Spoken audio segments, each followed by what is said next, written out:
conozcamos su vida, sus viajes, sus cartas que cambiaron el mundo. Hoy conoce a San Pablo, el apóstol de los gentiles.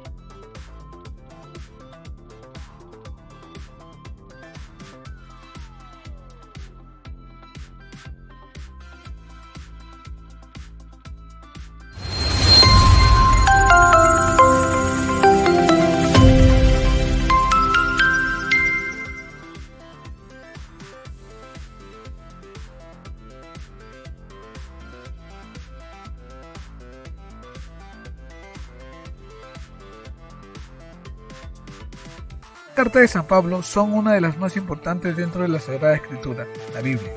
Allí narran lo que la comunidad cristiana vivía, la comunidad primitiva, tanto sus tristezas como sus alegrías. Y esas cartas ayudaban al incremento del nivel espiritual de cada cristiano, recordando que ellas deben verse en su contexto, su motivo y su mensaje.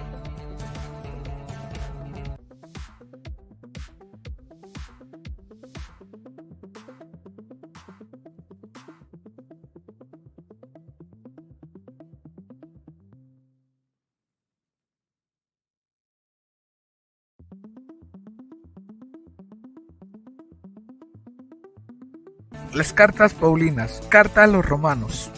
Autor, San Pablo. Fecha, año 57-58 después de Cristo. Destinatario, a los cristianos en Roma. Lugar, desde Corinto. Motivo de la carta. Existía división entre judíos y gentiles, y Pablo mostrará que somos uno en Cristo. Temas centrales de la carta: la justicia, la ley, pecado, la justificación y la santificación. Primera carta a los Corintios. Autor, San Pablo. Fecha, del 57 al 54 después de Cristo. Destinatario, a la iglesia en Corinto. Lugar, desde Éfeso. Motivo de la carta: la inmoralidad que afectaba el testimonio de los cristianos, en donde Pablo tenía que intervenir allí.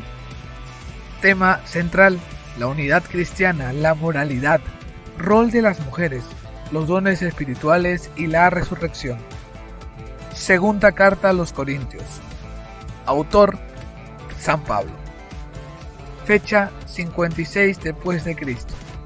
Destinatario, a la iglesia en Corinto.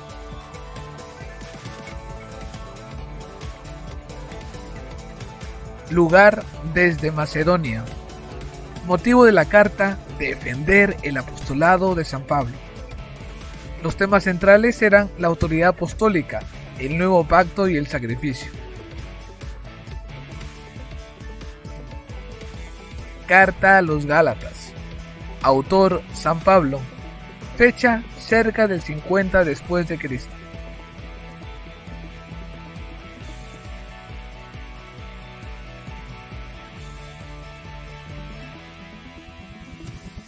Lugar, Antioquía de Siria. Motivo de la carta: volver a la iglesia de Galacia, a la libertad.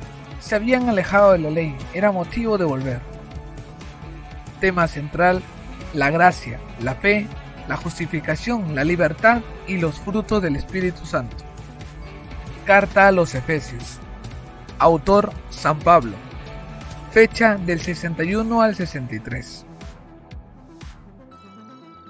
Destinatario: iglesia de Éfeso. Lugar, desde la cárcel en Roma. Motivo de la carta: había división entre los gentiles y judíos. Los gentiles hablaban de la imposición de la ley para salvarse.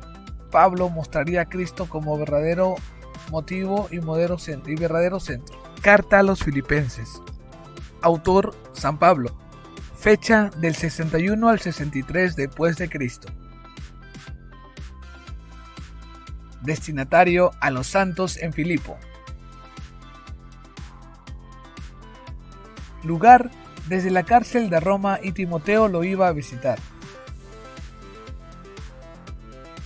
Motivo: agradecimiento, la unidad y lo que la iglesia significa para Pablo. Temas centrales: la gracia, lugares celestiales y el misterio.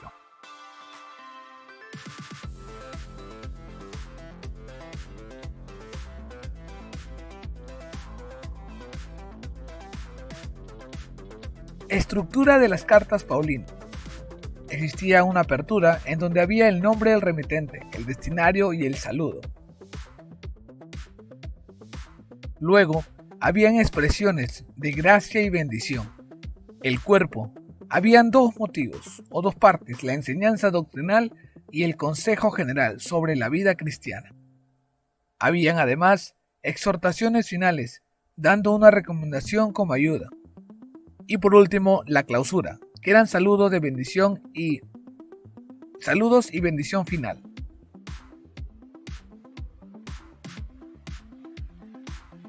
Pasión de las cartas paulinas. Primeras cartas: Primera de Tesalonicenses 1 y 2, Gálatas, Corintios 1 y 2 y Romanos. Cartas en la cárcel: Efesios, Colosenses, Filemón y Filipenses. Y cartas pastorales: 1 de Timoteo, Tito y 2 de Timoteo.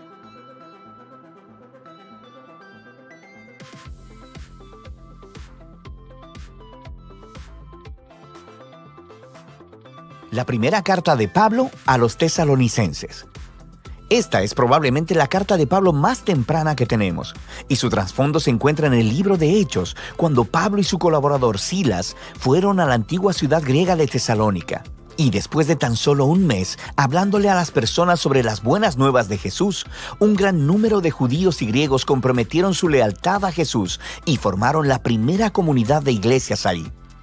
Pero se estaban cocinando los problemas. El anuncio de Pablo de que el Jesús resucitado era el verdadero Señor del mundo trajo sospechas. Así que los cristianos en Tesalónica eventualmente fueron acusados de desafiar al César, el emperador romano, cuando decían que había otro rey, Jesús. Y esto llevó a una persecución tan intensa que Pablo y Silas tuvieron que huir de la ciudad. Y esto fue doloroso para ellos porque amaban mucho a las personas que estaban ahí. Así que esta carta es el intento de Pablo de volver a conectarse con los cristianos en Tesalónica. Después, Pablo recibió un reporte de Timoteo diciendo que ellos estaban muy bien y que estaban floreciendo a pesar de la intensa persecución. Él diseñó la carta en base a dos movimientos principales. Primero, una celebración de la fidelidad de ellos hacia Jesús, y luego, un reto a seguir creciendo como seguidores de Jesús. Y entonces, estos dos movimientos están rodeados de tres oraciones. La carta inicia con una oración de acción de gracias. Los dos movimientos están unidos por una oración de transición, y luego la carta entera cierra con una oración final. Es un diseño hermoso. Pablo inicia dando gracias y celebrando la fe de los tesalonicenses, su amor por los demás y su esperanza en Jesús a pesar de la persecución. Él continúa relatando la historia de cómo se convirtieron, cómo ellos solían ser politeístas idólatras y cómo ellos estaban viviendo en una cultura donde todo en la vida estaba permeado por las instituciones y las prácticas que honraban a los dioses griegos y romanos. Y Pablo habla de cómo ellos dejaron a aquellos ídolos para servir al Dios vivo y verdadero, y cómo ahora están esperando la venida del Hijo de Dios desde el cielo.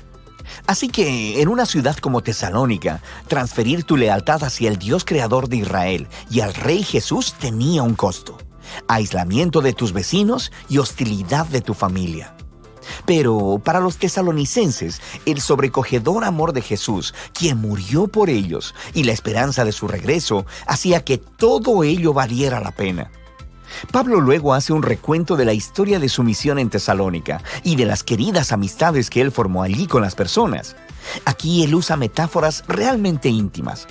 Ellos lo trataron como su hijo y él se hizo como su madre. Y como su padre, él dice, nos hemos complacido en impartirles no solo el Evangelio de Dios, sino también nuestras propias vidas, pues llegaron a ser muy amados para nosotros. Pablo nos recuerda aquí que la esencia del liderazgo cristiano no se trata de tener poder o influencia. Es acerca de relaciones saludables y del servicio humilde y amoroso. Pablo les recuerda que jamás les pidió dinero. Él simplemente fue a amarlos y a servirles en el nombre de Jesús. Así que Pablo continúa reflexionándoles en la persecución que tienen en común, del mismo modo que Jesús fue rechazado y asesinado por su propio pueblo. Ahora Pablo está siendo perseguido por los judíos y los tesalonicenses están enfrentando hostilidad de sus vecinos griegos. Y Pablo obtiene un extraño consuelo al saber que los sufrimientos que juntos padecen son una manera de participar en la historia de la vida y resurrección de Jesús. Pablo luego comparte acerca de la angustia que experimentó cuando escuchó sobre las dificultades que los tesalonicenses enfrentaron después de que él y Silas huyeron. Así que él envió a Timoteo para apoyarlos y para ver cómo estaban. Y para su gozo, Timoteo descubrió que ellos continuaban con firmeza, eran fieles a Jesús, estaban llenos de amor por Dios y su prójimo, y deseaban tanto ver a Pablo, tanto como Pablo deseaba verlos a ellos. De manera que Pablo concluye con una oración por resistencia. Y lo que es genial es que aquí él introduce los temas que va a tratar en la segunda mitad de la carta. Él ora para que Dios haga crecer la capacidad de ellos de amar, que fortalezca su compromiso por la santidad. Según ellos, fundamentan sus esperanzas en el regreso del Rey Jesús. Así que él abre el segundo movimiento de la carta, retándolos a vivir una vida que sea consistente con las enseñanzas de Jesús. De manera que esto significa, primero que nada, un serio compromiso a la santidad y a la pureza sexual. En contraste con la cultura promiscua y sexualmente destructiva que está a su alrededor, ellos deben seguir la enseñanza de Jesús de experimentar la belleza y el poder del sexo dentro del refugio de una relación de pacto matrimonial comprometida. Dios toma muy seriamente la impureza sexual, dice Pablo. Esta deshonra y destruye a las personas y a su dignidad. Seguir a Jesús también significa un compromiso de amar y servir a los demás. Así que Pablo les instruye sobre que los cristianos deben ser conocidos en la ciudad como personas confiables, que trabajan muy duro, no solo para ganar dinero, sino para generar recursos, tanto para sí mismos como para compartir generosamente con las personas en necesidad. Después de esto, Pablo trata varias preguntas que los tesalonicenses tenían respecto a la esperanza futura en el regreso de Jesús. Así que algunos cristianos en la iglesia habían muerto recientemente, muy probablemente asesinados como mártires, y sus amigos y familias se preguntaban acerca de cuál sería su destino cuando Jesús regresara. Así que Pablo deja claro que a pesar de su dolor y pérdida, ni siquiera la muerte puede separar a los cristianos del amor de Jesús. Cuando Él regrese como Rey, Él traerá hacia sí mismo tanto a los vivos como a los muertos. Y Pablo aquí utiliza una imagen realmente genial. Usa un lenguaje que normalmente describiría la manera como un súbdito del César romano enviaría una delegación para recibir su llegada a la ciudad. Luego, Pablo aplica esta imagen a la llegada del Rey Jesús. Cristo también será recibido por una delegación de su pueblo, quienes se encontrarán con el Señor en el aire, le dan la bienvenida y lo escoltan de vuelta a este mundo, donde Él establecerá su reino de justicia y de paz. Pablo quiere entonces que los tesalonicenses vean cómo esta esperanza debe motivarlos a la fidelidad a Jesús. Así que Pablo se burla de la famosa propaganda romana que dice que es el César quien trae paz y seguridad. Por supuesto, la paz romana venía a través de la violencia, a través de esclavizar a sus enemigos y de la ocupación militar. Y Pablo advierte que Jesús regresará un día como rey y confrontará esta clase de injusticia. Los seguidores del Rey Jesús deben vivir en el presente como si ese día futuro ya estuviera aquí, a pesar de la oscuridad de la maldad humana a su alrededor. Ellos deben permanecer sobrios y alertas, mientras la luz del reino de Dios resplandece aquí en la tierra, tanto como en el cielo. Pablo concluye todas estas exhortaciones con una oración de esperanza, de que Dios permee sus vidas con su santidad, que los diferencie para que sean completamente devotos y sin culpa hasta el día del regreso del Rey Jesús.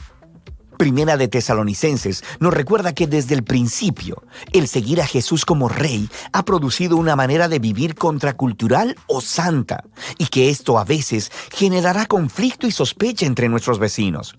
Pero la respuesta de los seguidores de Jesús a esta hostilidad siempre debe ser el amor, enfrentando la oposición con gracia y generosidad.